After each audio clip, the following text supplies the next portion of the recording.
Hey guys, tonight we're heading deep into the woods. The year is somewhere around 1273, and you're already regretting your career choices. You're a medieval hunter, though not a very good one, and the forest around you is both your workplace and, quite possibly, your grave. The trees are still dripping from last night's rain. Everything smells like old leaves, wet fur, and something that might be mold or might be the inside of your boots. You haven't eaten anything substantial in 2 days, and the sun's barely up. Birds are chirping like they've got a concert to headline, and somewhere in the distance, a fox is laughing at your life choices. This isn't some glorious night's adventure. There's no silver-haired ranger guiding you, no magical bow that auto-aims. It's just you, a sagging leather quiver, and a slightly splintery longbow that creaks when you breathe near it. You've missed 3 rabbits already this morning. You're beginning to suspect they know. So, before you get comfortable, take a moment to like the video and subscribe, but only if you genuinely enjoy what I do here. And if you're watching this in some far-off place, drop your location and local time in the comments. I love seeing where and when folks are tuning in from. Now, dim the lights, maybe turn on a fan for that soft background hum, and let's ease into tonight's journey together. You trudge forward, damp cloak slapping against your legs. The underbrush snaps underfoot, so much for stealth. Medieval hunting isn't just hard, it's an ongoing embarrassment. You don't have the scent masking technology or fancy camouflage. No trail cameras or lightweight thermal gear. All you've got is instinct, a bad map drawn on sheep hide, and the growing suspicion that the deer are holding a meeting to mock you. By the way, historians still argue whether medieval hunters in your social class even had access to decent training or just learned by, well, starving less than the guy next to them. Your boots are stiff with dried mud, but the left one squelches just a little too often, an ominous sign. You pass an old tree marked with a crude X in charcoal. It's your own mark. You've walked this loop at least twice this morning. Still, there's always hope in the next clearing. You pause at the edge of a thicket, scanning for movement. Nothing, unless you count that squirrel blinking at you with mild disdain. You raise your bow. Draw. Release. The arrow flies. It sticks into a tree with the same enthusiasm as a tired spoon into cold porridge. The squirrel is gone. So is your will to live. You sigh, and your breath fogs the air. You're not entirely sure if it's despair or just the weather. Either way, breakfast is once again not happening. The truth is, medieval hunting is less about the kill and more about waiting around, listening to your stomach complain like an angry bard. You reach into your satchel and find 2 withered apples and a lump of hard cheese that's begun to fossilize. You gnaw at it anyway. It's better than the time you tried foraging and spent 6 hours hallucinating because you misidentified a mushroom. You're still not sure if that tree really did recite poetry, or if you just really needed sleep. Movement. Your heart jumps. Something rustles through the brush. You freeze, barely breathing. This is it. A rabbit bursts out, darts left, and vanishes. You reach for another arrow, too late. It's gone. Fin. You lower your bow and mutter something unrepeatable in polite company. Even the trees seem to sigh with you. You weren't always this bad. Okay, yes you were, but at least back then you had optimism. Now you just have calluses and a growing suspicion that nature itself is out to embarrass you. Which frankly checks out. Your ears prick at the sound of distant church bells from the village. Faint but familiar. It's terse, mid-morning. You've wasted 3 hours and caught nothing. At this rate, your reputation will drop below the village pig herder's nephew who once caught a fish using a shoe. A gust of wind pushes through the forest, carrying with it the unmistakable scent of damp moss and distant hearth fires. You're suddenly deeply aware of how cold your fingers are. You forgot your gloves? Again. You shove your hands into your armpits, trying to warm them, all while pretending this is exactly what skilled hunters do. According to a 13th century manual, one only nobles were supposed to read, "You should be silent, still, and blend into the landscape." You, on the other hand, are currently wheezing from that last hill and humming out of boredom. Birds scatter when you step too loudly. You don't blend so much as barge through. But this is your life now. Hunting isn't a sport for you. It's not even entirely legal, since you're not nobility. But you're not poaching exactly. Just aggressively gathering opportunity with a strong bow and weak aim. You crouch in some tall grass, determined to wait this one out. Maybe if you sit still long enough, an animal will trip and fall into your lap. Stranger things have happened, like that time a hedgehog stole your bread and waddled off without remorse. The minutes stretch. Your breathing slows. The forest hums around you. Despite the hunger, the cold, and the overwhelming odds of failure, there's something peaceful here. Something ancient. You can almost imagine a time when people didn't need permissions, permits, or pointed questions from grumpy monks about stolen venison. But that illusion fades as your stomach growls, loud enough to startle a nearby bird. You sigh again, shoulders slumping. Maybe you'll get lucky tomorrow, or maybe you'll eat moss. You stand, knees cracking like old kindling, and set off again, determined to keep missing with slightly more dignity. You wake up the next morning feeling like someone stuffed hay into your joints overnight. Your back is stiff, your feet are numb, and there's something poking your ribs. It's either a pine cone or last night's shame. You groan, sit up, and remember, you're still in the woods, still hungry, and still the kind of hunter whose arrows mostly hit logs, moss, and, once, a tree stump that suspiciously resembled a deer until you got closer. Your bough lies beside you, already damp with morning dew. It creaks when you pick it up. That's not a good sign. You run your fingers along the grain. It's not made from the best yew, more like the kind of scrap wood a carpenter throws out on a Tuesday. It's warped from rain, from time, from your consistently bad luck.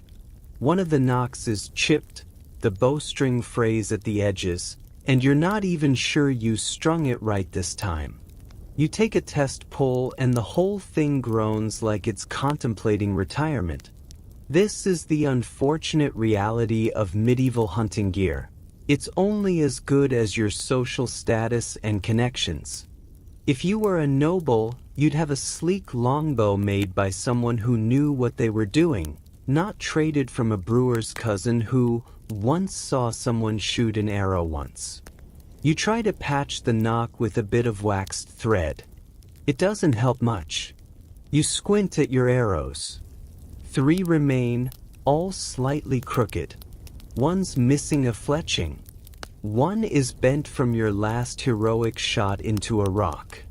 And the third, well, it's more symbolic at this point. You keep it in case you ever need to write a dramatic song about hopelessness and splinters. Historians still argue whether commoners like you had access to consistently functional weapons, or if most just made do with whatever they could carve out of regret and oak.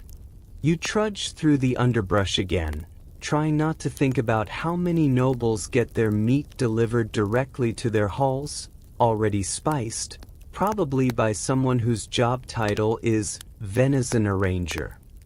Meanwhile, you're debating whether eating tree bark will ruin your teeth permanently. Russell. You freeze. It's something big this time. Heavy-footed. Maybe a deer?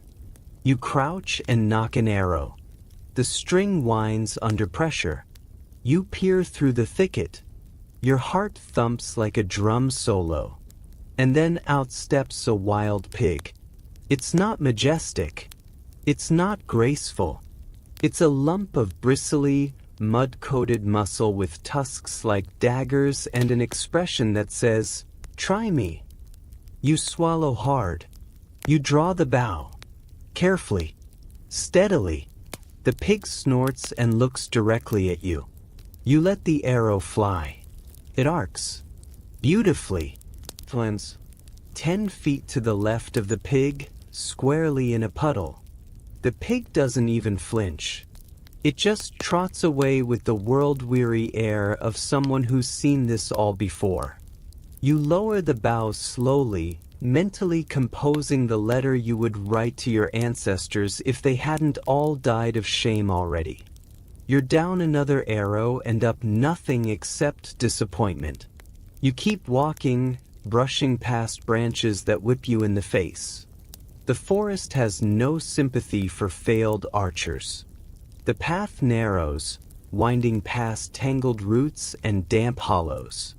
You reach a small rise and look out over the clearing below, deer territory, according to that hunter you met once in the tavern, who was either brilliant or drunk. You settle in beneath a tree, trying again to make your bow feel like an extension of your arm and not something you found leaning against a latrine. The problem, of course, is craftsmanship. Medieval bows were deceptively simple but finicky to make. The best ones took months to shape, cure, and string properly. Yours took an afternoon, a strong ale, and several bad decisions. And let's not forget arrows. Arrows back then weren't mass-produced. You had to make your own or trade for them. Feather fletchings had to be bound just right, the shaft straightened over heat, the tip hammered to shape. Your last attempt at making one resulted in a sad, spiral-flighted disaster that flew like a drunk bee. You close your eyes for a moment, listening. Nothing but birds. No hoofbeats. No rustle of prey. Just the sigh of wind in the trees and your own stomach's angry protest. A squirrel chirps mockingly from above. You look up. It throws something. Possibly an acorn. Possibly shade. You mutter, grab your gear, and keep walking. You pass a fallen log and remember a tale you heard once. An old hunter claimed rubbing a bough with garlic made it luckier. You tried it. It made you smell like garlic and failed even faster. You stop again to inspect your string. It's loose. Always loose. The constant damp makes it sag, and you forgot to wax it again. Rookie mistake. Not that you're new. You're just consistently bad. You tighten it anyway, humming softly to yourself. Something tuneless but calming. Something to remind you you're still here. Still trying. Somewhere deep inside, you suspect the animals know. That they've passed word of your incompetence from burrow to treetop. That the hedgehogs laugh when you're not looking. You find a small clearing, soft with moss, and sit down. You unroll your spare cord, hoping to restring the bow. Your fingers are clumsy. You fumble, drop the string, pick it up, and try again. This time it catches. Holds. You test the pull. Still creaky, but maybe slightly less awful. You take a breath. Slow. The kind monks take before chanting. The kind bards take before singing about someone else's courage. Maybe, just maybe, tomorrow you'll hit something. Today, you just don't want to break your last arrow. You wake up to the smell of smoke, which, for once, is actually from your own campfire and not another sign of your slow descent into madness. You've managed to coax a small, sad flame from a pile of damp sticks and a piece of linen soaked in tallow, courtesy of a failed candle-making attempt that left you smelling like rancid sheep for 2 days. The fire crackles weakly, barely hot enough to warm your hands, but enough to give you hope. You stare into it, chewing thoughtfully on a strip of leather that might have once been jerky. Hard to say now. It tastes mostly like regret and salt. Today, you decide things will be different. You will shoot something. You will bring it back. You will march into town and be celebrated not as that guy who once chased a rabbit into a ditch, but as a real hunter. You sling your bow across your back, adjust your belt, still missing the 4th hole since it shrank from being soaked last week, and start toward a different part of the forest. New day, new path, right? You pass beneath drooping branches that seem to judge you. Everything's damp, the leaves heavy with dew. Your boots are beginning to split at the seams, and you've patched them so many times they now resemble medieval sock puppets. But they still hold, barely. As you reach the edge of a narrow glade, you spot it. A deer. Not just a blur or a rumor or a hoof print you stared at for an hour wondering if it was actually a rock. A real, live deer, grazing at the far edge, its back to you. A perfect target. You drop low, heart thudding. You reach for your arrow. The one with all its fletchings, straight enough to at least pretend it's aerodynamic. You knock it. Your fingers tremble slightly, not from nerves, but from cold and hunger. You draw. Breathe. Release. The arrow flies. And misses. It lands with a dull wunk into the moss, so close it actually startles the deer, which bolts into the trees with a sound like thunder through leaves. You collapse back into the grass, staring at the sky. A leaf lands on your face. You leave it there. What's the point? This, of course, is where the real kicker lies: the lack of precision tools. Medieval hunters had no proper sights, no consistent arrow weights. Even the fletchings could be lopsided depending on the quality of goose you got them from. You, naturally, had to use seagull feathers once. Never again. Historians still argue whether medieval hunting was truly about skill or more about luck, persistence, and knowing which bribes to pay the local gamekeeper to look the other way. You roll over, brush off the leaf, and stare into the woods. Then, faintly you hear it. A sound. Hoofbeats? You sit up slowly. No, not hoofbeats, drums. You inch toward the sound, weaving through brush until you reach a path. There, you spot a hunting party in the distance. 5 men on horseback, dressed in bright, embroidered tunics, their bows gleaming, their dogs prancing ahead like they've been told they're royalty. Which they basically are. Nobles. You duck behind a tree, peeking through the bark like a very cold, very bitter squirrel. They pass without noticing you, laughing at something, probably how they caught a boar with a net while drunk last weekend. You sigh and retreat deeper into the woods. It's illegal, after all, for commoners to hunt noble game without permission. That deer you just missed could have earned you a hefty fine, or worse, some time in the local stocks. You've already spent 1 night there for unauthorized squirrel trade. Not your best moment. Still, you keep walking. You reach a spot where the underbrush thins and the trees form a kind of natural corridor. This, you've read, on a torn page from someone else's book, is the kind of place deer like to travel. You wait. Quiet. Motionless. A trickle of sap lands on your head. Of course it does. As you clean it off, you spot something in the grass. A feather. Long, curved, and sturdy. Probably from a goose. Possibly dropped by a better hunter. You pocket it. Maybe your arrows will fly straighter now. Or maybe the forest just pities you. Still, you sit and begin reshaping one of your damaged arrows, using your small knife to smooth the shaft, rewrap the fletching with twine, and murmur encouragements to the wood like it's your last ally. It's here, in the middle of nowhere, that you feel the strange rhythm of medieval life settle in. Time is slow. Hunger is fast. The days are ruled by sunlight and sound. Birds, bells, your stomach, distant dogs, the creak of your bowstring. It's monotonous, exhausting, and just weirdly real. You test the arrow. Not bad. Could be worse.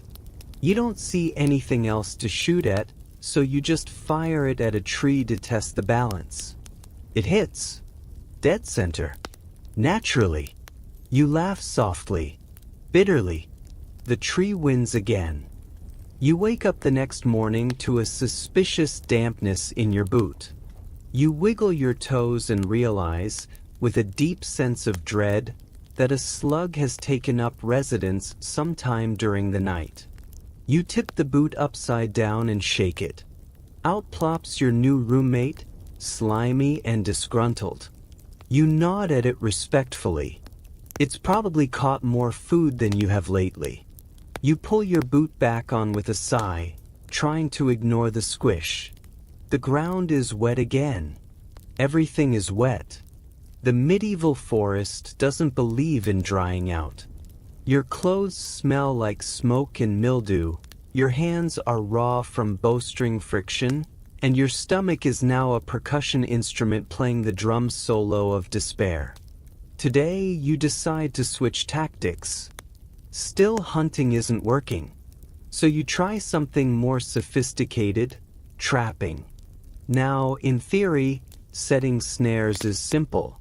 You take a bit of twine or wire, loop it, and prop it in place where small animals pass through.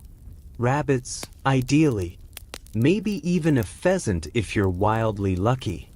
You've heard stories of trappers living off the land this way, catching enough food to feed a family. You, however, can barely tie a shoelace without it looking like a failed marriage proposal. Still, you give it a go. You carve a few pegs, shape a loop from some old string, and set the snare at a likely-looking trail marked with tiny hoofprints. You're feeling quite the woodsman. You even whisper something to the snare, maybe a little prayer, maybe a threat. Then you set a second one, and a third. By mid-morning, you've established a fine network of amateur rabbit bothers. You sit nearby and wait, and wait, and wait. An hour passes. A bird poops on your hood. You don't move. Eventually, you check the traps. One has been tripped. Hope rises. You rush over and find a stick. A literal stick has rolled into the loop and set it off. The other two? Undisturbed. A rabbit has nibbled the bait on one and left a very rude set of tracks, as if it moonwalked away. Historians still argue whether trapping was genuinely effective for medieval commoners or more a matter of desperate optimism. The successful trappers, it's said, knew their land, their prey, and had endless patience. You have none of those, but you do have a small collection of increasingly frayed rope and something resembling a splinter in your thumb. You retie the loop, hands shaking slightly from hunger. Your last real meal was, actually you're not sure. You remember a beet, and something that might have been soup but was mostly warm water flavored by regret and a single onion peel. You decide to forage a little while the snares work their non-existent magic. You find some nettles, not ideal, but boilable, and a few with sorrel leaves, which at least taste like lemon and bad decisions. There's a mushroom that looks promising but could be either delicious or deeply fatal. You leave it alone. Dying of mushroom misidentification would be a truly embarrassing way to go, especially considering you haven't even caught anything worth poisoning yet. You boil your finds in a tiny tin pot, the kind that leaks slightly and makes everything taste faintly metallic. It's barely soup, more of a hot salad, honestly. You sip it anyway, watching steam curl up into the damp air. Just as you finish, you hear rustling again. You leap to your feet, dash to the snares, and find that one has something in it. Your heart jumps. You drop to your knees and peer inside the loop. It's a hedgehog. Somehow, the snare looped around its middle. It looks up at you, annoyed and spiny. You groan. You release it gently. It waddles off, muttering, probably, something unkind in hedgehog. You sit back, exhausted. Your stomach growls again. You're tempted, for one feral moment, to try cooking a pine cone. But no. You reset the snares, adjusting the placement with a bit more care. Maybe it's about angles. Maybe it's about bait. Maybe it's just the forest mocking you. Still, you try again. Later that afternoon, a distant sound echoes through the trees, dogs barking. The noble hunting party is circling back, clearly finding success where you find only brambles and heartbreak.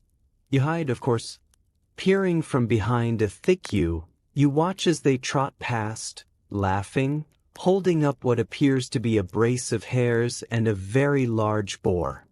Their dogs are sleek and attentive. Their boots look dry. Their arrows are neatly arranged in feathered rows. You glance down at your own mess of gear and try not to sigh out loud. One of the nobles jokes loudly about those peasant poachers and how they'd never last a day in the real woods. You don't throw a rock at him, but you think about it. As they pass, you slump against the tree and close your eyes. Just for a moment, you tell yourself you're listening for prey.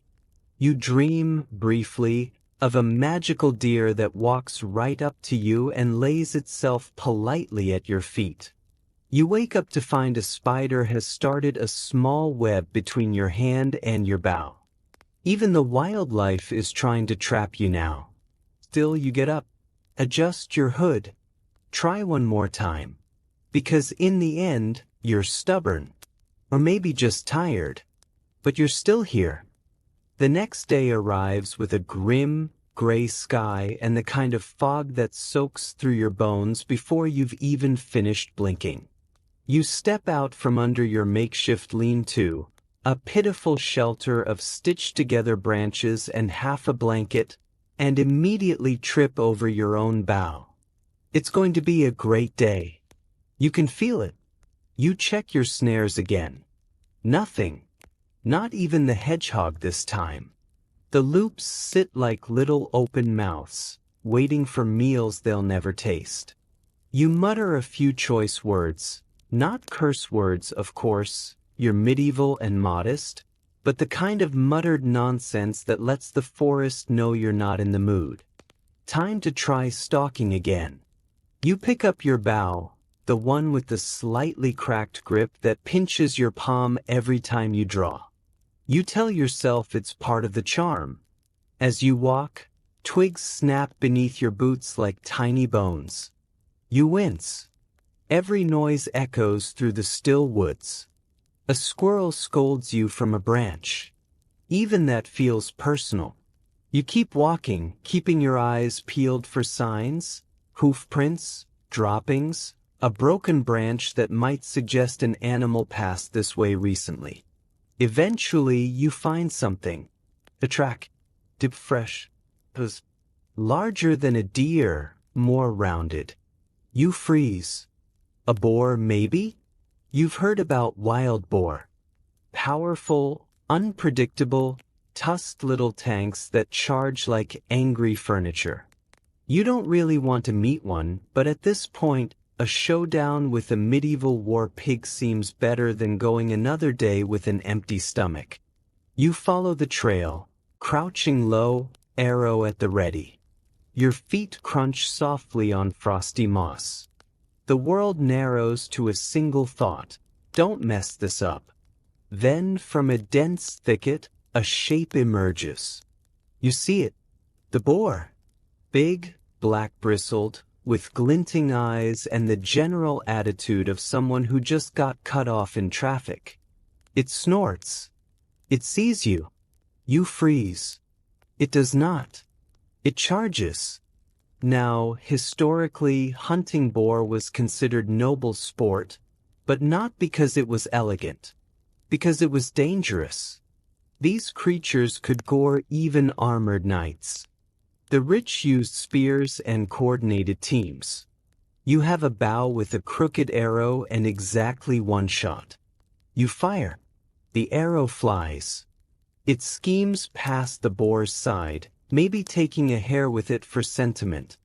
You leap sideways into a bush as the beast thunders past, crashing through the underbrush like a hairy battering ram. It doesn't stop. It just keeps running, probably to go tell the other animals how embarrassing you are. You lie there in the bush for a long moment, covered in burrs and shame. Later, you limp back to your camp, dragging your pride behind you like a broken wagon wheel. Historians still argue whether boar hunts were ever practical for commoners or just a fool's errand attempted out of desperation. There are records of villagers trapping boars in pits or trying to flush them out with dogs, but alone, with just a bow and too much optimism? Not exactly a winning strategy. You check your supplies. You are out of twine, out of dry wood, almost out of usable arrows. The only thing you have in abundance is time and a growing sense that the forest is laughing at you. Somewhere, probably, a squirrel is writing a ballad about your failures. You sit and try to carve a new arrow shaft from a straightish branch. Your knife is dull and your fingers are numb. Still, the work is soothing. You scrape slowly, shaping the wood with the quiet determination of someone who has no other options. Around you, the forest begins to hum. Not with actual music, just the soft symphony of birds, breeze, and far-off echoes of other people succeeding at things. You try to focus on the sounds, the rhythm of carving, the wind in the trees. You think of the stories you were told as a child, how hunters used to tame the woods, how the animals would come to them, how the best marksmen could shoot a goose mid-flight with their eyes closed. You try not to think about how your last arrow hit a tree and bounced back at your own foot. Night falls earlier than you expect. The fog thickens again. Your fire is sulky and weak. You lie back under your lean-to and stare up at the dark branches. The stars peek through, faint pinpricks that seem to say, "At least you're not dead." Tomorrow, you tell yourself. Tomorrow, you'll get something. You fall asleep with one hand on your bow and the taste of boiled nettles still clinging to your tongue. The morning greets you with an unusual silence. No bird song, no rustling leaves, just a heavy stillness that presses against your ears like wool. You open your eyes, blink away the cold dew on your lashes, and sit up. Your back cracks in protest. Your hips feel like they've aged 40 years overnight. You slept on a root again, the same root you promised yourself to dig out yesterday. It won that round. You stretch, yawn, and scan the woods for movement. Nothing. No squirrel rebellions, no sarcastic deer. The only thing moving is a patch of mist, slithering low across the forest floor like it's looking for someone to haunt. You check your snares. By now, it's just muscle memory. Your expectations are so low they'd need a ladder just to reach despair. And yet, something's caught. You jog over, boots squelching slightly in the damp leaves. It's a rabbit. A real one. Small, gray, twitchy. Very much alive, and very much tangled in your makeshift snare. Your breath catches. For a brief, dazzling moment, you feel like a legend. Like the forest has finally decided to pity you. You kneel, heart thumping. It's hopping around, panicked, trying to escape. You know you have to act quickly. But here's the thing. Catching an animal is one part of the job. What comes next? Well, no one ever talks about that. You hesitate. The rabbit looks at you with those glossy black eyes, small nose twitching like it's trying to sniff out your soul. You murmur something, an apology, maybe. Then you do what you must. Afterward, your hands are shaking. Your stomach twists, not from hunger this time, but from the weight of it all. Historians still argue whether peasant hunters formed emotional bonds with their prey or if that's just modern projection. But in that moment, crouched in the cold, you understand why someone might pause before every arrow, every snare. It's not just about survival. It's about cost. You clean the rabbit as best you can, fingers clumsy and unsure. You're not trained for this. You've only ever watched others do it, once or twice, from a distance. Eventually, it's done. You build a better fire this time, small and hot, with coals tucked under dry wood. You roast the meat slowly, turning it with a stick, watching fat sizzle into the flames. It smells heavenly. It's the first proper meal you've had in days. The first warm thing that isn't nettles or forest broth. You chew slowly, savoring every bite, trying not to wolf it down. You feel full. Not stuffed, but satisfied. And that feeling spreads through you like warmth in winter. For the first time, you feel like maybe, just maybe, you're not entirely terrible at this. You spend the afternoon reshaping your camp. You reinforce the lean-to with extra branches, cover the roof with damp moss to keep the wind out, and build a little windbreak near the fire. Nothing fancy, but now it looks more like a base and less like a woodland accident. Later, you even manage to fix one of your arrows using a flint shard and a broken feather. It's slightly crooked, but so are you, and you're still functioning. By dusk, the forest seems to have softened. The same trees that loomed and mocked now sway gently above you like sleepy guardians. The wind doesn't bite quite so hard. The silence feels less like a threat and more like a blanket. But you know not to get cocky. Tomorrow could bring rain, or more noblemen trampling through, their dogs scattering game for miles. Or nothing at all, just another long day of empty traps and near misses. Still, tonight, you allow yourself the rare luxury of a little hope. You sit by the fire and think about your place in all this. You, the lone hunter who mostly misses, the joke of the forest. And yet, somehow, still here. There's a kind of dignity in that. You recall a story an old man once told you in the village, about a hunter who wandered into the woods for 7 years and returned with silver hair and stories of talking animals. No one believed him, of course. But you wonder now, as you stare into the coals, whether the real transformation wasn't in the story, but in the solitude. You're changing too. Slowly, quietly. The forest is still winning, but you're starting to learn the rules.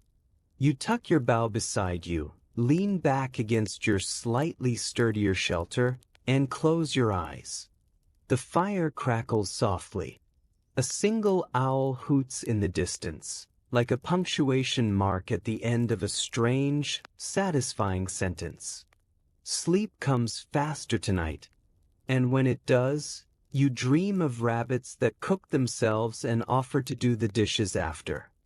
You awake to the sharp scent of wet earth and pine needles, the kind of smell that fills your lungs with chilly comfort even when your toes threaten frostbite. Your limbs protest again, but you push the aches aside. Today is another day to prove the forest wrong. Today, you decide to try your luck with birds. Pheasants, partridges, and the occasional grouse wander the woods, and they're smaller targets than boar or deer. Maybe easier to catch too, though you've learned that easier in medieval hunting is relative, like saying a thorn is easier than a spike. You quietly tiptoe through the underbrush, bow in hand, eyes scanning the canopy. The light filters through the leaves, casting dappled shadows that seem to dance just beyond your sight. Suddenly, a flash of russet wings catches your attention. A pheasant flits up from the brush and lands on a low branch, its bright feathers gleaming. You freeze, heart pounding. This is it, the perfect shot. You raise your bow slowly, draw the string back, and aim. Then the pheasant sneezes. Seriously. Right then. You barely have time to blink before it flaps away, looking insulted. You lower your bow and let out a soft laugh. The forest's sense of humor is cruel but consistent. You follow the bird's flight path, hoping for another chance. Hours pass. Your legs ache from crouching and creeping. Your stomach rumbles, a reminder that hunting, while noble, is exhausting and occasionally humiliating. When you finally find a quiet clearing, you set a crude bird trap, a loop of twine balanced on a stick, baited with a few grains stolen from the granary. You hide behind a bush and wait, trying not to shiver as the sun slips lower. A few minutes in, a curious magpie flutters nearby. It inspects your trap, pecks at the bait, then caws loudly before flying off, likely telling every bird within earshot about your pathetic snares. You sigh and rub your hands together, trying to warn them. Historians still argue whether bird hunting was a practical food source for peasants or mainly a pastime for the gentry. Some say trapping small birds provided a welcome protein boost in lean months. Others claim it was too unreliable for anything more than emergency snacking. Either way, you're hungry enough to try anything. Nightfall closes in, and you pack up your trap. No birds caught, but at least you didn't get caught by a boar this time. As you head back to your camp, you pass by a trickling stream. You kneel to drink, the cold water shocking your dry throat into alertness. Nearby, a family of ducks paddles lazily, unconcerned by your presence. You watch them for a moment, envying their simple, water-bound lives. Back at camp, you huddle by your modest fire, carefully cooking the last of your nettles and wild greens. You reflect on the day, the near misses, the quiet moments, the occasional absurdity of sneezing pheasants and gossiping magpies. Being a medieval hunter who keeps missing is less about skill and more about resilience. You're learning to survive not by triumph but by persistence, and by finding moments of humor, even in failure. Your bow rests beside you, crooked and scarred, like an old friend who's seen better days but still shows up when it counts. You lean back against your shelter and let the evening's cool hush settle over you. Sleep beckons, soft and necessary. You close your eyes and imagine the forest not as an enemy, but as an ancient storyteller, whispering secrets just out of reach. And maybe, someday, you'll catch not just prey, but the stories too. You awake to a crisp dawn, the kind that pinches your cheeks and makes your breath hang like tiny clouds in the air. The chill carries a freshness, a sharp clarity that shakes off the fog of sleep better than any rude alarm. As your eyes adjust, the forest around you seems calmer today, less of a looming adversary and more a quiet companion, draped in gentle pinks and golds spilling from the pale sky.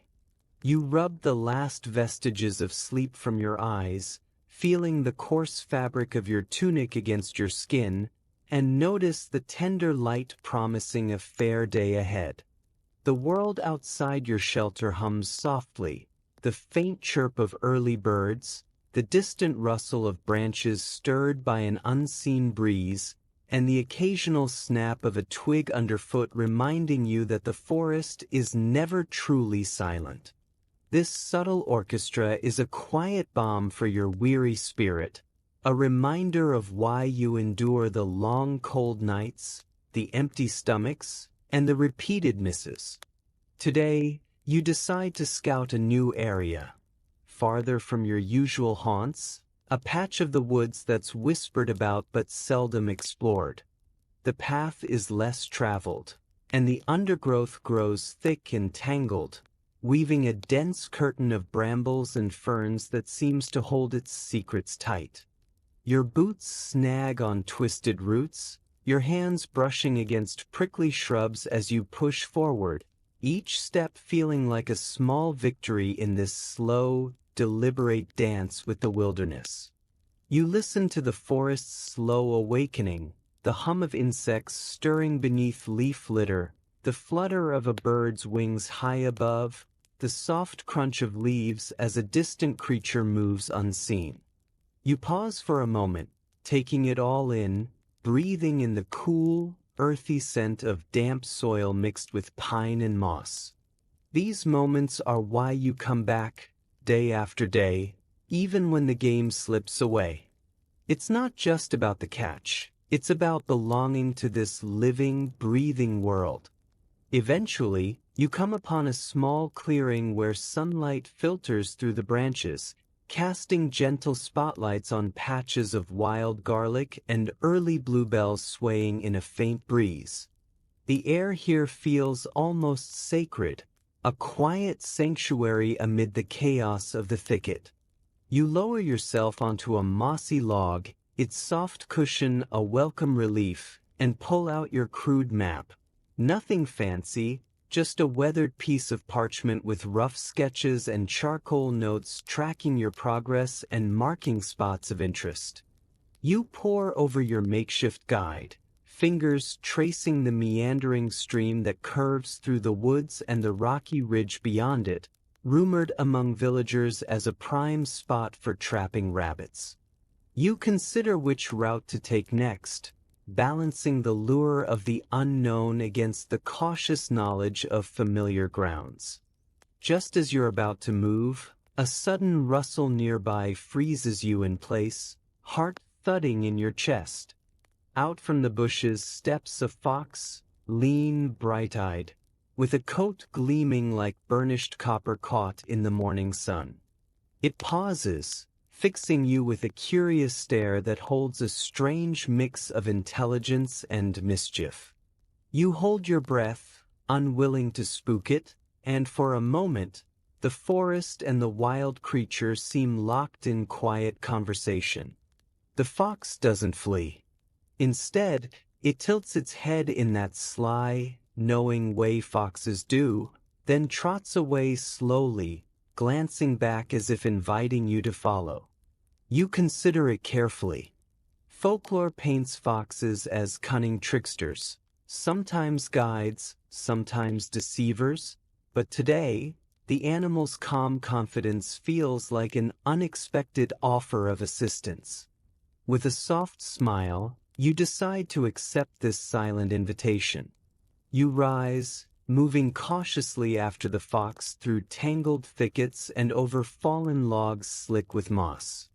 The soft patting of its paws ahead of you is a strange reassurance, a whispered promise that maybe this day could be different.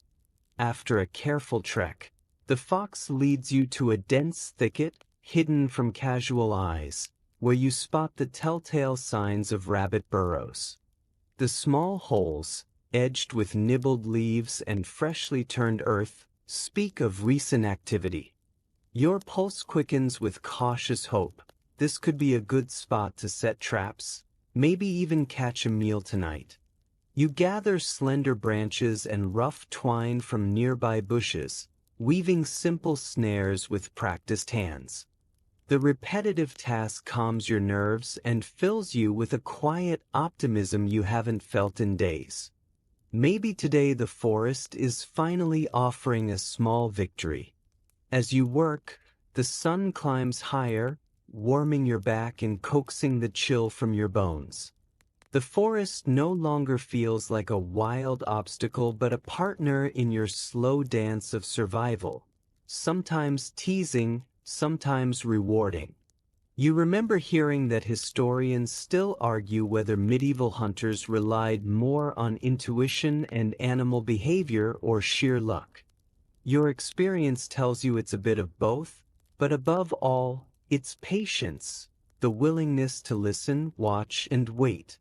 By evening, you return to camp tired but hopeful, the snares set and your spirit lifted by the day's unexpected guidance. You think back to the fox's visit, nature's subtle nudge, a reminder that sometimes help comes in the quietest forms. You lean against your shelter, the fatigue of the day washing over you like a gentle wave. Outside, the night sounds rise, a lullaby of chirping crickets, rustling leaves, and the distant call of owls starting their watch. The forest breathes with you, a shared rhythm of calm and rest. You close your eyes, comforted by the thought that even a hunter who keeps missing can find small victories along the way. Maybe, just maybe, tomorrow the forest will smile back a little more kindly. The dawn's light slips through your makeshift shelter, pulling you awake with the soft insistence of a mother calling her child. The birds have already started their morning rituals, warbling from the treetops, flitting from branch to branch like they've got deadlines. Your bones protest the night's chill, cracking and creaking as you stretch your limbs. You yawn deeply, the sort of yawn that feels like it comes from somewhere near your spine. You're not well rested, but you're rested enough. Today, you decide, will be different. You're going to try your luck with fishing. Not the high-skill, net casting, spear-perfect kind of fishing the noblemen get to do on their summer estates. No fine rods, no carved lures from exotic bone. Just you, some hope, and a half-splintered spear you've lovingly whittled from a crooked branch that's probably more decorative than functional. The village elder once told you that hunting isn't just about chasing creatures in the woods. Sometimes it's about stillness, about patience, about waiting by the water's edge, listening to it whisper, and hoping it gives you something in return. You've never been good with patience. You wrap a fraying length of nettle twine around your belt, just in case inspiration strikes and you decide to try line fishing. Not likely, but hey, miracles happen. You trudge through the underbrush, the ground soft with morning dew, your boots still damp from yesterday's ill-advised shortcut through the bog. By the time you reach the stream, the sun has fully breached the trees, casting golden light over the rippling water. It's a beautiful spot. Peaceful. The kind of place where even the most stubborn fish should want to be caught. You find a natural pool where the current slows and deepens, framed by smooth stones and shady reeds. You crouch down, peering into the clear water. You can see them, sleek, slippery shadows flickering between rocks, taunting you with every lazy flick of their fins. You steady your breath, grip the spear tightly, and wait some more. The first attempt is laughable. You lunge too early, the splash louder than you expected. The fish scatter like rumors at a royal banquet. You try again, and again, and again. At this point, the fish might be laughing. You're certainly not. Your arms ache, your shoulders are sore, and you've gotten more water up your sleeves than you care to admit. The spear feels heavier with every attempt, as if it's absorbing your frustration. By midday, your stomach is a gaping chasm of disappointment, growling its own protest as you plop down on a mossy bank. The sun filters through the leaves in scattered shafts, warming your back while you stare at the stream like it personally betrayed you. Fishing is harder than it looks, especially without the fancy equipment or the privilege of access. You think about the laws you've heard villagers grumble about, how fishing rights often belonged to the local lord, and how peasants needed a license just to cast a line. Not that they could always afford one, or keep one. Many just poached in secret, quietly hauling trout and carp in the early hours, praying no one saw. Because if they did, it wasn't just a slap on the wrist, it could be fines, punishment, maybe even time in the stocks. Imagine that, not only did you not catch your dinner, you also get a free public shaming. Delightful. Historians still argue whether rivers were truly lifelines for food or more important as social centers, where people gathered to gossip, trade, and occasionally dunk their younger siblings. You look up from the water and see a heron standing not 20 feet away, perfectly still, poised in a ballet of tension and elegance. Its patience is enviable. It waits without a hint of frustration, neck stretched, eyes focused. Then, flash. A blur of motion, and a silver fish wriggles in its beak. Shof. You sigh. Some creatures are simply built for this. Around you, life continues with quiet certainty. Dragonflies hover like tiny, jeweled helicopters. Water striders skim the surface like they're late to a meeting. A family of ducks floats by, utterly unimpressed with your presence. You even spot a muskrat, who gives you what you swear is a judgmental side-eye before diving under a root. You shift your position and give the spear one more try. You lean in arm raised. Of course.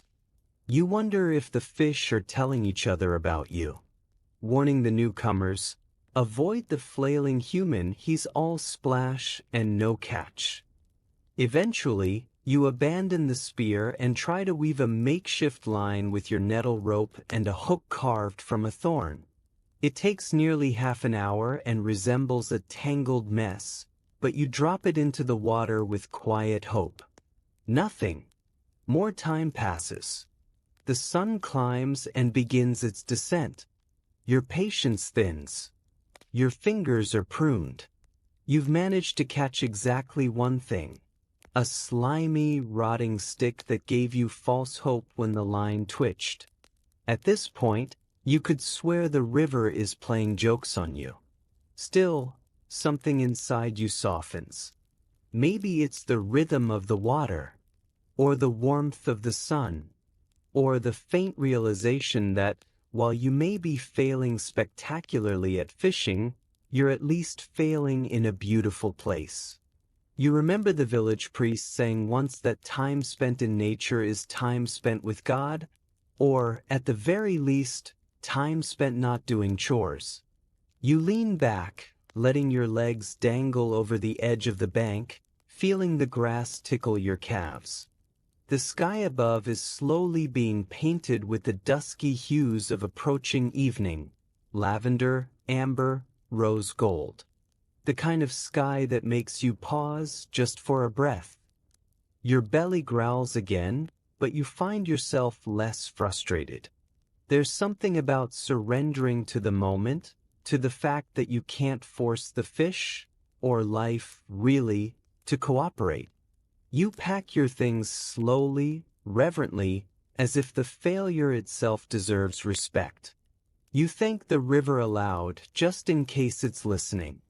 Maybe it appreciates manners. The walk back to camp is quiet, peaceful. You notice things you didn't this morning.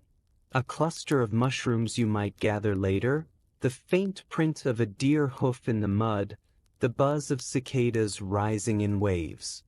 When you return, the campfire is a welcome friend. You light it carefully, feeding it with twigs and dry moss until it crackles to life. You sit cross-legged beside it, warming your hands and sipping nettle tea from a cracked clay cup. It's not the meal you dreamed of, but it soothes something deeper than hunger. You chew a few dried roots from your forage pouch. They taste like sadness and bark, but they're filling enough. You wrap your moss blanket around your shoulders and tilt your head back to watch the stars begin to peek through the veil of twilight. Tonight, the forest feels like it's holding its breath. Or maybe it's just holding you. You can almost pretend the hunger is part of the lesson. You lie down slowly, one bone at a time, feeling the ground cradle you as if it remembers every hunter who's ever missed. The soft gurgle of the stream echoes faintly in the distance. And as you drift toward sleep, you wonder, not desperately, not angrily, but curiously, if tomorrow's catch might be just around the bend, waiting patiently for you to stop trying so hard. Because maybe that's the trick. You stop chasing. You start listening. And maybe, just maybe, the river will finally offer something back. Morning breaks are gray and misty, the kind of morning that softens every edge, dulls every sound, and makes even the birds think twice before chirping. It's the kind of cloak you need, one that lets you blend in, disappear, become a whisper among the trees. You roll over beneath your moss and hide blanket and groan. There's a new ache in your shoulder, a souvenir from yesterday's wanderings. It's the kind of soreness that makes you wonder if you've been carrying your bow wrong all week, or maybe your body's just getting tired of pretending it's something it's not, namely, a successful hunter. You stretch your arms, feel the creaks and cracks that come with sleeping on the forest floor, and shake the stiffness from your legs. The forest greets you with damp air and a low-hanging fog that clings to your clothes before you've even moved. Still, there's something calming in the quiet. No church bells, no village gossip, just the low murmur of trees and the occasional patter of a falling acorn. You decide that today, you'll shift your strategy. You won't wait in ambush or rely on a lucky rustle. You'll try tracking. The village elders always made it look easy, gliding over leaves like spirits, spotting a bent blade of grass and knowing exactly what passed by, how long ago, and whether it had a limp. You're not quite at that level. Still, you give it a go. You tighten your belt, adjust your quiver, and set off toward a part of the woods you haven't scoured in days. Your eyes are glued to the ground, scanning for signs, a muddy impression, a snapped twig, a patch of disturbed moss. You spot something quickly, a faint print half filled with rainwater, and crouch to examine it like it might whisper secrets. It could be deer, or boar, or a very clumsy peasant, which, given your luck, feels like the most likely answer. You choose to believe it's game. Hope is a powerful delusion. The trail winds through undergrowth and soft pine needles, and every step forward feels like a gamble. You pass a fallen log where something's clearly brushed against it recently, Bits of fur cling to the bark, and you try not to let excitement override caution. You crouch lower now, letting your knees absorb the weight as you creep forward. It's not elegant, it's not quiet, but it's yours. As the trail leads you to a small clearing, your heart picks up its pace. You freeze behind a tree, breathing through your mouth to keep the noise down. And then movement. A flash of brown, quick and low to the ground. Your fingers twitch to your quiver, draw an arrow, notch it to the string, but the moment you blink, it's gone. You step out and watch helplessly as the creature vanishes into the underbrush. You don't even get a clear look. Could have been a deer. Might have been a fox. Might have been a figment of your fog-addled imagination. You lower your bow, frustration bubbling up in your chest. Not in an angry way, more like an exhausted sigh that works its way into your bones. You mutter something under your breath, something suitably medieval and mildly blasphemous, and kick a small rock for good measure. You stand there a moment longer, staring at the spot where your chance evaporated. It's not just about spotting tracks, you realize. It's about timing, silence, wind direction, patience, and, perhaps most importantly, a big helping of luck, which, frankly, seems to avoid you like the plague avoids a healthy village. You decide to take a break and crouch beside a moss-covered boulder. The forest smells rich and layered, wet leaves, pine sap, something faintly floral. The fog dampens every sound, makes everything feel closer and quieter. You close your eyes and just listen. A distant woodpecker. The tiny crackle of leaves under squirrel feet. Your own breath. Hunting, you remember, isn't just about food. It's about presence. Connection. Being so attuned to your surroundings that the line between you and the woods blurs a little. That kind of attunement takes time, years, if not lifetimes. Historians still argue about how much medieval hunters relied on scent versus sight. Some claim trained noses were an essential part of the tracker's toolkit, humans using every sense, just like dogs. Others suggest that visual clues, like disturbed leaves or animal scat, were far more commonly trusted. One thing certain, though, if medieval villagers could have seen you now, poking the ground with a stick and sniffing the air like a confused hedgehog, you wouldn't exactly inspire confidence. Still you persist. You mark the clearing with a small pile of stones, partly so you can return later, partly just to say, I was here and I almost didn't mess it up. You begin the walk back as the light shifts from misty gray to gold-streaked green.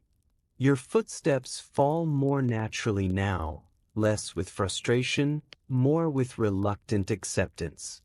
You didn't catch anything, Finn, but you saw more, learned more. You felt the forest breathe, and for a few minutes, you breathed with it. By the time you reach camp, the mist has lifted, revealing a clear, pale sky. You set your bow down with care and turn to your nightly ritual. A small fire, a few sharpened arrows, the quiet rhythm of blade against shaft. The smoke curls into the air, mingling with the scent of wood and sweat and damp wool. You lie back beneath your mossy roof and pull your cloak tighter around you.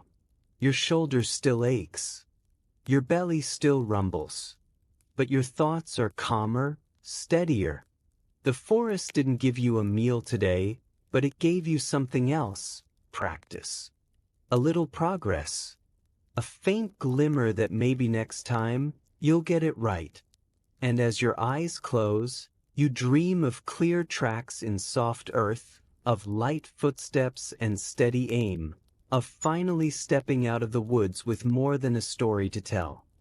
You wake to the faint cry of crows cawing overhead, a sound that's become oddly familiar and somehow comforting, like a persistent yet non-judgmental alarm clock.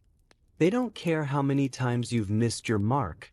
They just keep circling, watching, occasionally judging with beady-eyed indifference. Today, you decide to shift gears. No more chasing shadows through the underbrush. No more sneaking through wet leaves just to startle a squirrel. Today is a day for crafting, because if you're going to keep missing, you might as well miss with style. Your gear isn't going to improve itself, and you've certainly had enough time to reflect on its many shortcomings. You gather your battered bow and a sad collection of arrows, setting them down like old friends in need of a pep talk. The bow's once elegant curve now shows signs of fatigue, faint splinters near the grip, a string that groans with every draw, and a finish rubbed dull by too many damp mornings and not enough maintenance. The arrows? Well, half have feathers missing, a few are bent, and at least one appears to be held together with sheer optimism. You settle near the fire, the crackling logs giving off just enough warmth to make sitting still bearable. You pull a straight, supple branch from your stash, one you carefully selected a few days ago while pretending to track a deer, and begin to whittle. The soft rasp of blade against wood quickly becomes a rhythm, a subtle beat that fills the morning air. There's something almost sacred about the process. Your hands move slowly but with growing confidence, shaving down the shaft until it begins to resemble something functional. This work is quiet, repetitive, and surprisingly soothing. There's a calm here that the hunt doesn't offer. No pressure, no sudden movements, no need to outweak creatures far more observant than you. Just you, your knife, and the pleasant illusion that maybe, just maybe, you'll end up with something worth firing. You recall stories of medieval bowyers, those rare artisans who dedicated their lives to mastering this craft. It wasn't just a trade, it was an art. Selecting the right wood, seasoning it for months or even years, bending it just so, there was no rushing the process. Some villages had a designated bowyer, often treated with the same reverence as the blacksmith or healer. You, of course, are not that person. You're just the hunter who misses often enough to need a hobby. Still, as you shape the arrow shaft and start on the nock, you begin to see the appeal. There's something immensely satisfying about turning a random stick into a working tool, like playing a quiet game with time. You pause for a sip of water and glance at your sorry pile of arrows, then back to the one in your hands. It's not perfect. The fletching is crooked and the balance is slightly off. But it's an improvement, and right now, that's more than enough. As you continue working, you remember reading, or perhaps overhearing in a tavern, about the strange materials medieval hunters sometimes used. While metal arrowheads were the standard, they weren't always available or affordable. Bone tips were surprisingly common, especially for small game. Some even used glass shards, carefully shaped and secured, though those were fragile and risky. Effective in a pinch, but definitely not something you'd want bouncing around in your quiver. You pick up one of your duller arrows and try to imagine fashioning a tip from a deer antler. It's doable, probably. You'd need a good grinding stone and more patience than you usually have before your second cup of morning gruel. Feathers, too, were a matter of debate. Not all birds were created equal when it came to fletching. Goose feathers were a favorite, strong, flexible, and long enough to shape easily. But sometimes, you'd find hunters collecting crow feathers, pigeon feathers, even owl feathers if they were lucky, or sneaky, enough to find one. Folklore said that owl feathers helped your arrows fly silently. You're not sure if that's true, but it's a lovely thought. Historians still argue whether arrow making was a widespread skill among peasants or something mostly handled by designated tradesmen. On one hand, it seems practical that every hunter would know the basics.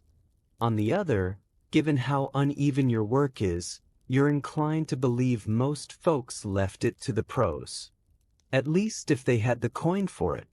The afternoon sun filters through the trees, casting golden light on your work area. You've finished 3 new arrows. Not perfect, not beautiful, but straight enough to fly and sharp enough to matter. You test their balance, flicking each one gently between your fingers. The last one feels just right, a small triumph. You string your bow, holding your breath as you nock an arrow. A makeshift target, a round chunk of bark nailed unceremoniously to a tree, waits about 15 paces away. You draw back slowly, feeling the familiar creak of the string, and release. You blink. You actually hit the center. Well, near the center. Close enough that you let out a soft laugh, the kind that escapes without permission. You fire again. And again. A few misses, sure. But more hits than usual. Maybe it's the arrows. Maybe it's the mindset. Or maybe the forest is feeling generous today. By the time the sun begins to dip below the trees, you've emptied your quiver twice and retrieved every arrow, even the one that went rogue into the underbrush. Your fingers are sore, your back aches, but there's a warmth in your chest that has nothing to do with the fire. As night falls, you crawl under your moss blanket and let your muscles relax. The air is cool but gentle, the kind of night that carries no expectations. Just rest. Outside, the crows have gone quiet. In their place, a gentle breeze stirs the leaves, joined by the soft hoot of a distant owl. The forest sings its slow, steady lullaby, and you, the not-so-hapless hunter, drift off to sleep with the faint scent of wood shavings still clinging to your fingertips. The morning light filters through the trees, painting your camp in soft gold. You wake, bones stiff but your spirit a little less bruised. Today you resolve you'll try something different, setting snares. You sit up slowly, stretching under your threadbare blanket, and glance around at the sleepy hush of the forest. There's a different kind of stillness today, like the woods themselves are waiting to see what you'll try next. Snares are simple traps, loops of twine placed carefully along animal trails, designed to catch passing rabbits or hares by the leg. They require less chasing and more patience, 2 things you desperately need to learn. And let's be honest, you could use a win, even if it's just a scrawny rabbit. You rummage through your satchel for the coil of twine you bartered for in the village weeks ago, coarse, scratchy stuff made from hemp or flax. It's already fraying in places, but it'll do. You gather thin branches for supports and start crafting your first snare, your fingers stiff and clumsy in the morning cold. It's fiddly work, tying knots that must hold firm but give way at just the right moment. You frown, undo, retie, undo again. It takes longer than you thought. Everything does out here. Eventually, you manage 3 usable snares and head out. You remember advice from older hunters. Look for narrow trails where grass is flattened or leaves are disturbed, places where paws press quietly through the underbrush. You kneel, placing one snare by a bend in a trail near a cluster of burdock, another at the edge of a bramble thicket, and the third near a patch of clover rabbits have clearly been nibbling. You camouflage them with care, just enough to blend in, not enough to block. Then you retreat to a hidden spot behind a moss-covered log. You settle in, tucking your legs beneath you, and wait. The forest holds its breath with you. Minutes stretch into an hour. Nothing happens. No twitch of ears, no crunch of leaves, just bird song and the soft rustle of a breeze weaving through the trees. You try to stay still, but your thoughts bounce like startled deer. You wonder if the rabbit you hope for is sitting nearby in a thicket, smugly watching you bungle the art of snaring. You sip some cold water from your flask and lean back, gaze drifting upward. Sunlight filters through the canopy in shifting patterns, golden and green. It's oddly hypnotic. Time slows. Your heartbeat quiets. The forest's pace isn't yours, and maybe it never will be. But you're learning to match it little by little. Historians still argue whether peasants used snares mainly for subsistence or whether they were viewed more as a seasonal skill, used cautiously to avoid fines or the wrath of the local lord. Some sources suggest snares were considered unmanly among higher status hunters, more like trickery than sport. Others believe they were regulated by strict village customs. Don't trap too close to someone else's land, always share your catch if you borrow a trail. You shift slightly, scratching a mosquito bite, and wonder if the rabbits hold council meetings to discuss your incompetence. Another hour passes. Still nothing. Eventually, a faint tug on one of the snares jolts you upright. Your pulse leaps. You move slowly, stealthy, deliberate, every leaf crunch amplified in your mind. You reach the trap. A twig, just a twig, snapped and tangled in the loop. You exhale, somewhere between a groan and a chuckle. Even the forest's humor has a dry edge. But you don't feel entirely defeated. There was something calming in the waiting, a rhythm to it. You make a note to fix that particular loop, maybe tighten it, adjust the angle. Next time, as dusk creeps in, you revisit each snare. All empty, not even a stray feather or tuft of fur. Still, you check them carefully, reset a knot or two, then collect the snares for the night. You head back to camp with slow steps. Your stomach growls, but you're not as discouraged as you were the day before. Maybe it's because for once, you weren't chasing. You were watching, listening. You start a fire, its glow warming your hands and chasing away the forest's creeping chill. From your pouch, you pull some dried herbs, wild mint and chamomile, and steep them in a small tin cup of water. The scent rises immediately, earthy and sweet, curling in the air like a lullaby. As the fire crackles gently beside you, you sip the tea, letting the warmth settle your body. Your shoulders sink. Your hands unclench. Even the mosquitoes seem to have backed off for the evening. You lie back beneath your shelter of bent branches and cloth, gaze tilted toward the darkening canopy above. The night's soundtrack begins, frogs croaking lazily, crickets chirping in soft rhythms, an occasional owl calling out in the distance. Though your snares caught nothing, you caught a glimpse of something more elusive, patience. And perhaps trust, in the forest, in yourself, in the slow, invisible progress you're making out here. The stars peek through the trees, distant and indifferent. You don't need their approval. You only need the courage to keep waking up and trying again. You shift into your moss blanket, cradled by the earth's gentle hush. Your eyes flutter closed, breath evening out. And maybe with a bit more time, the forest's quiet secrets will unfold.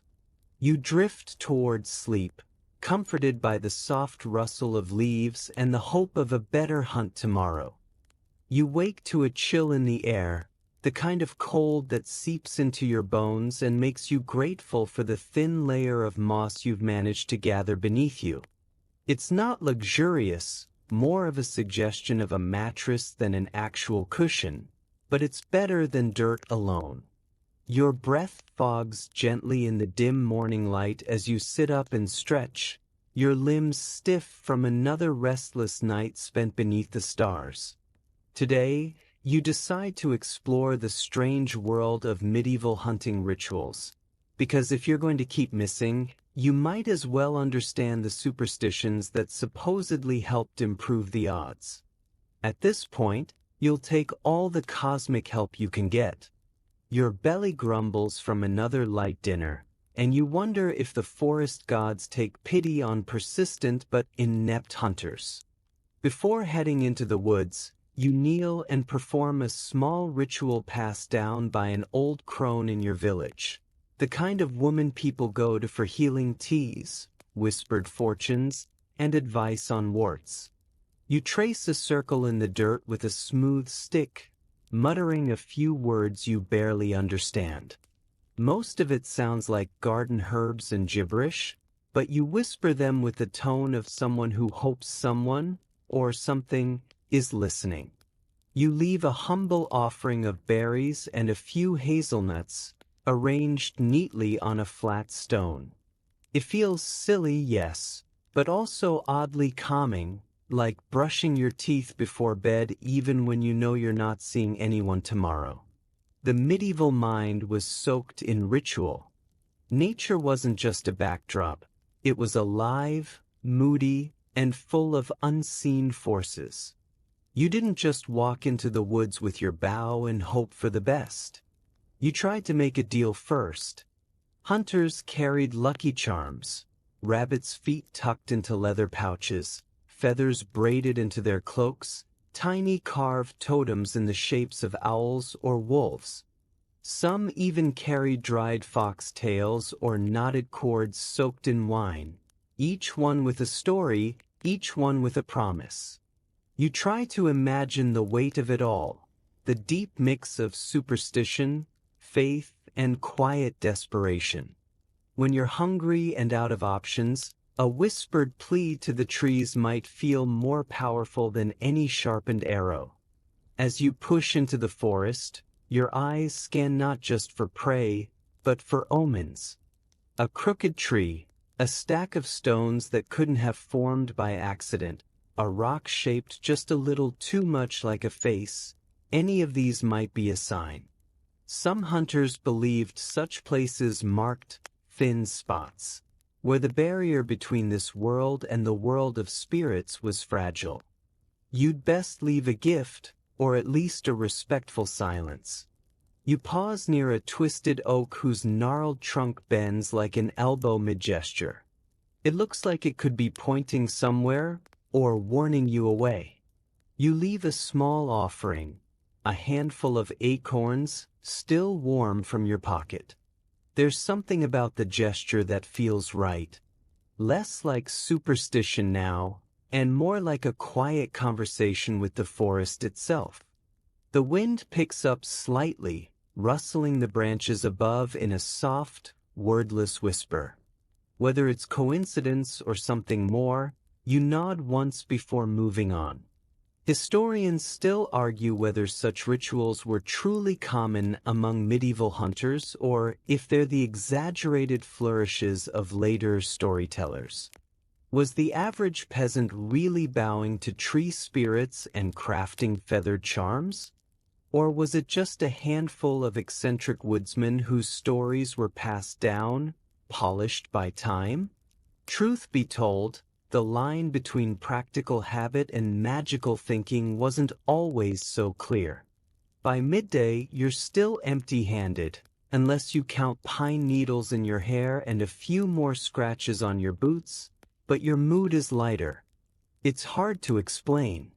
Maybe it's the fresh air, maybe it's the small satisfaction of having done something, anything, to tip the scales. Maybe the forest really does appreciate a little respect. You can't say for sure, but your senses feel sharper.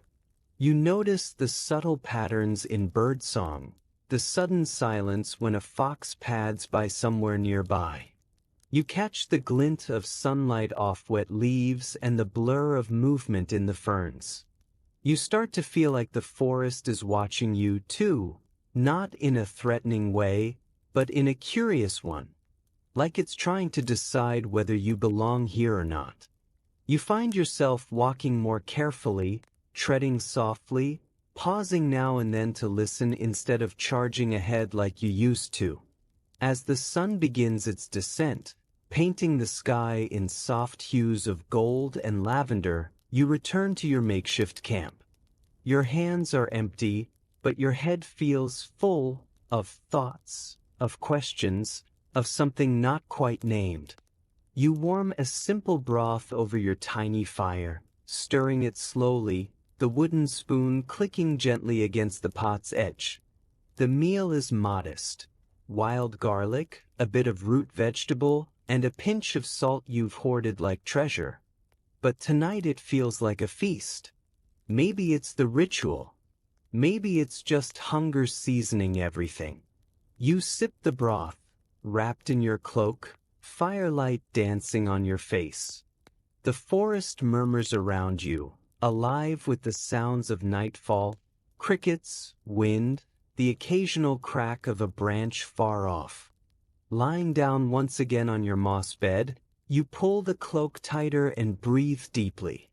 The night smells of pine, smoke, and damp earth. You think about the strange balance between skill and luck, muscle and myth, logic and lore. It's a dance medieval hunters knew all too well, a delicate waltz with the wild, where each missed shot felt less like failure and more like part of a larger conversation. Tonight, sleep comes easily. Not because you succeeded, but because you tried, with care, with respect, with a whispered chant to no one in particular. And sometimes that's enough. The dawn breaks softly through the canopy, the filtered light casting dappled patterns on the forest floor.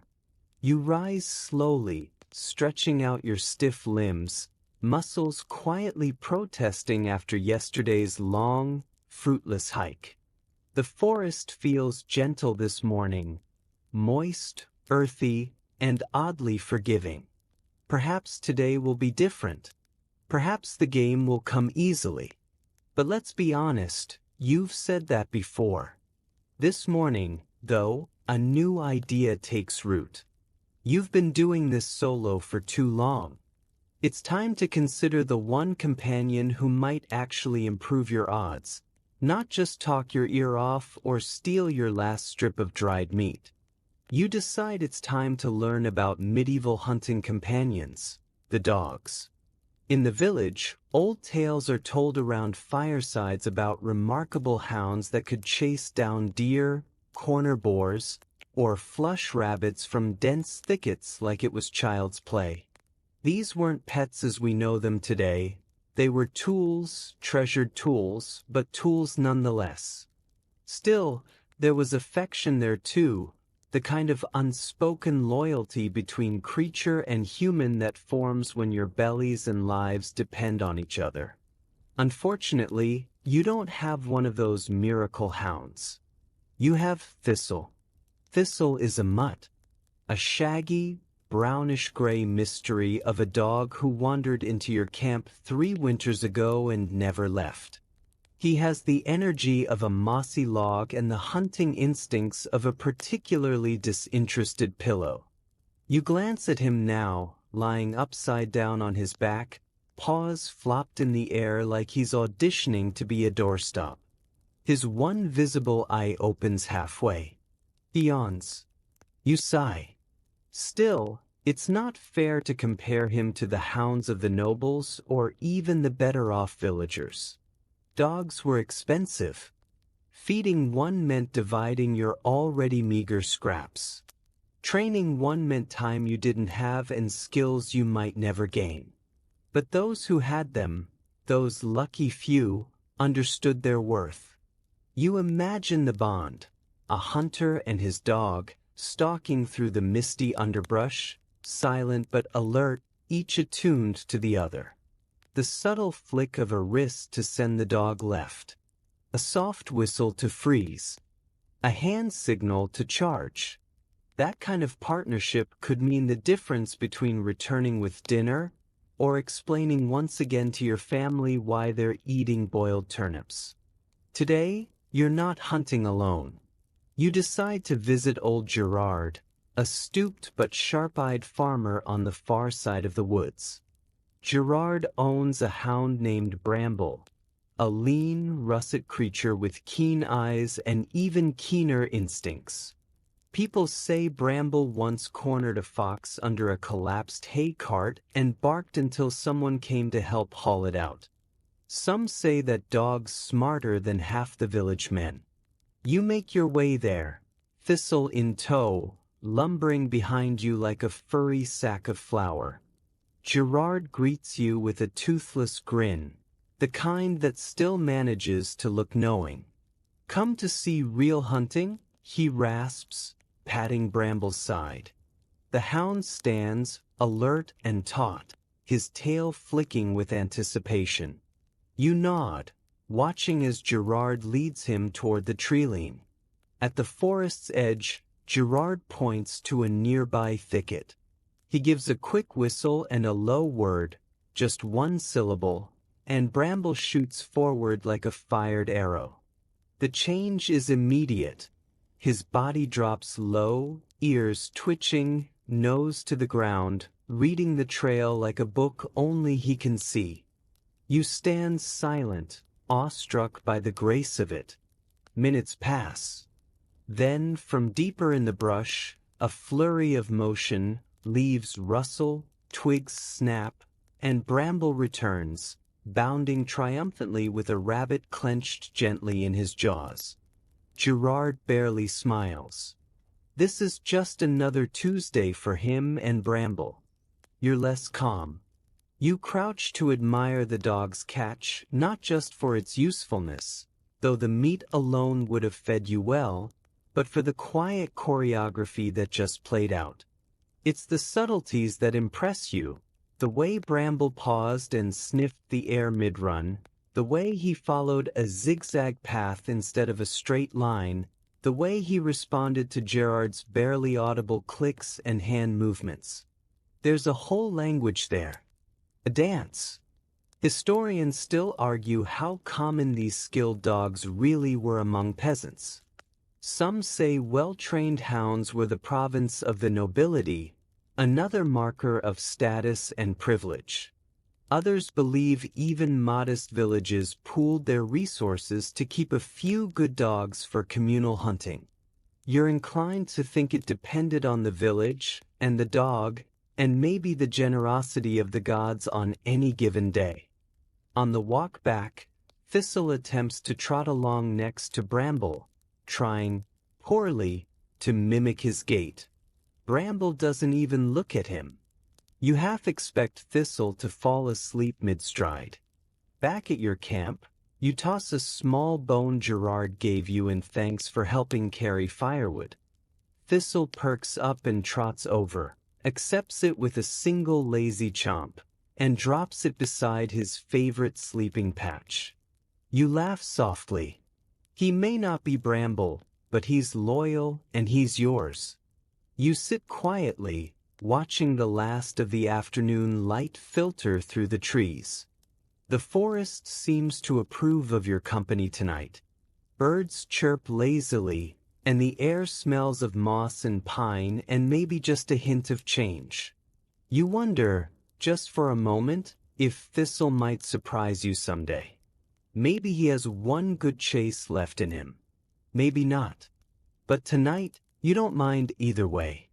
As night falls, the woods settle once more into their lullaby hum, and the last sound you hear before sleep takes you is Thistle's soft snore, rising and falling like the wind through the trees.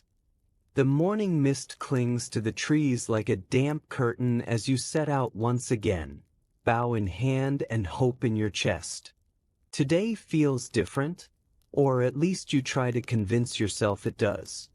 You've decided to try the art of camouflage because at this point, it's become abundantly clear that the forest has been spotting you long before you ever spot your prey. You recall the village elder once smearing himself with mud and wrapping his body in sprigs of fern before heading into the trees. At the time, you thought he looked completely absurd, like a man who had lost a wrestling match with a compost pile. But now you're ready to embrace absurdity if it means finally sneaking up on something edible. So you begin to gather bits of bark, handfuls of damp moss, clusters of dry leaves, and even a few pine branches. You weave them carefully through the fabric of your tattered cloak, tucking the edges into your belt and under your hood. By the end, you resemble something between a shrub and a very nervous hedge. You glance at your reflection in a puddle and almost laugh. A walking salad, drenched in dew and optimism. But still, this is strategy. Camouflage, the great equalizer.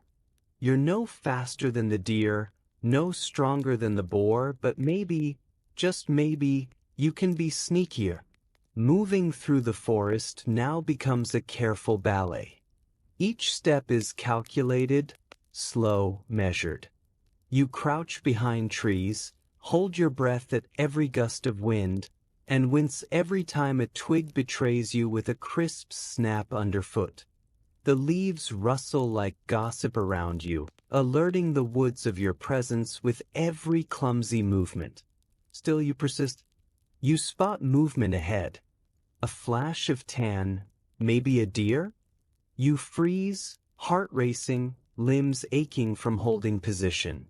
For a few glorious moments, you believe the